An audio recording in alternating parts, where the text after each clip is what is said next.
Your hands on your heads, all you, and move over to that side. Get up, you, move over to that side. You open those doors. All of you inside, inside. Where are they? Where are they? Where are they? Everyone ignored them, and one woman that was hit on the head with, but was particularly angry with the police, was the first to reply. You came here 20 minutes later asking about thieves that left 15 minutes ago? You were called long time ago from where they locked us in, and you said you are on your way. What delay you for 20 minutes? Madam, you don't understand the protocols involved.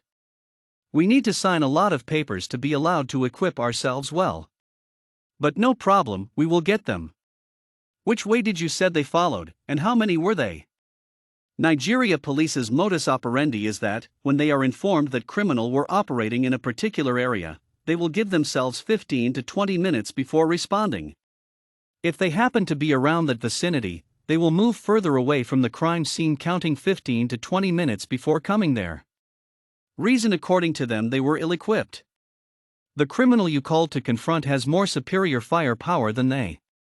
So, they coming there that moment is tantamount to committing suicide. As they were in the bank taking notes, Osunbor was in Ojulegba food market sharing 50% of the money he made away with from the bank. As far as he is concerned, restriction done immediately, properly, has a way of not only bringing immediate blessing too. This is the wisdom that most in his profession don't have. Some that have knowledge of it put it into practice. Osunbor the Great has found a great way of duping God and man. Always hold them to their words. When it is time to balance equation, they will be the ones found waiting. His education was done in the village. It came to an end in second year in secondary school. He had tried to learn handcraft, that came to an end in his second year as an apprentice. The carpentry work he was into was not what he believed that will lead him to his destiny. He believed rightly and strongly to be philanthropy. He has ended it on his own after observing his poor master for long. Being superstitious in nature, he believed that if being a great teacher includes handing over all you have, he don't want to be a great student from the man. He suspects that the man will not only transfer his skills to him but his poverty also. He decided to cut that rope and found his way. To be rich in certain lines of production business, you must think like Chinese.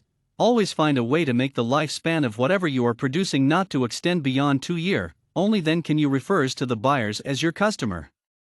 Outside that, sorry for you. He found his way to Lagos. After making motor parks his sleeping quarters for a year, he joined group that load buses going to other regions.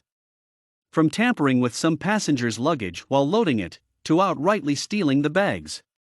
He was sacked by the park owners and he found himself without work for almost 6 months. His savings went down and he joined one chance drivers and learnt not only how to drive, dispossess, but also to shoot.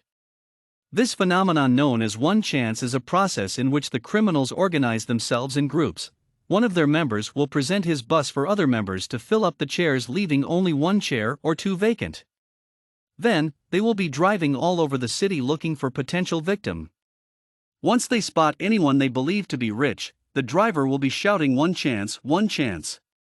If the victim is ignorant of what is happening and enters the bus, halfway through the journey the victim will be disposed of his belongings and push out of the speeding bus. Osunbor joined these guys, learnt a lot of things from them, and in his second year with them, he served their rope and went his way. He considered most of them ambitionless. Living from hands to mouth is not what he came to Lagos to do. If one must eat frog, why not then eat the fattest one? If anyone happens to call you frog eater once, you will answer loudly twice. He learnt also from mingling with the groups that anything that their eye sees, ear hear must come out their mouth. He was thanking God for not revealing his true name and state to them. Secrecy is not only hallmark of successful government, but successful criminals too. For 1 year, he distanced himself from that part of Lagos while remaining low-key. He bought AK-47 from traders returning from trip to Sudan, normalize himself on how to use it. He took the gun back to Benin with ease and added the feet to the sign that heaven for sure is in support of his plans and actions. From Lagos to Benin, 8 road blocks and none even searched any bus. Officers stretched their hands and drivers extends his and journey continues smoothly. There is wisdom in launching one sole proprietorship from your state. At least, spirit of your ancestors will be near to ward off any unforeseen surprises. He picked up the bank that is not densely populated area, monitored the goings and comings for 3 days, assured himself that once he is able to walk inside it with gun, he will be able to walk out with not less than 2 million. On the 4th day, he drove the Santana 89 model he stole from the mechanic workshop near the hotel he stays in, fill it up with fuel he bought last night in a gallon, and went to work. 30 minutes later, he was in an orphanage donating 200,000 naira, and in old people's home donating 100,000. He went to the restaurant where he eats, bought 3 air conditioners and flat television for the lady. All 3 though that he returned from abroad. Restriction done, he went and opened another account in another branch of the bank he robbed. He considers the move to be intelligent. He had earlier disposed of the car he stole, and even hired even cheaper car. He spent 1 more week in Benin following the investigation moves of the officers. He knew that the Nigerian police works when what they are investigating concerns themselves or also rocks.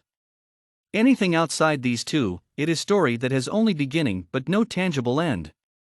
He went back to Lagos, carrying 500,000 in cash, an AK-47 without any police disturbance for 2.5 hours journey.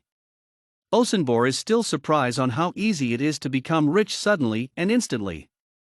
This is the 11th bank he is robbing in a year plus now. He has about 17 million in his account. If you had $500,000 he gave the lady he eats at her restaurant to keep, is it not almost 100 million naira, all these in less than 2 years? What is most surprising to him is how unwilling most people were to die for their country. He had advised this method of changing naira he stole into dollar before loading it with the lady in Benin. The lady believed seriously that he and the money had returned from abroad. Dollar alone has its own way of shutting people's thinking ability off. Officers in Lagos where 10 of the robberies had taken place had been racking their heads for long, following wrong leads for almost 2 years. A break came for them only when Lagos state governor decided that his state is being useless by a bunch of nobodies because useless officers were incompetent. He requested help from Abuja and 5 federal officers were sent to him. The governor promised reward of 1 million to anyone that has any information to solve any of the robberies. Within a week, they had more than 1 million tips and officers narrowed the tip-offs down to the most significant and divided themselves into groups to follow the tip-offs.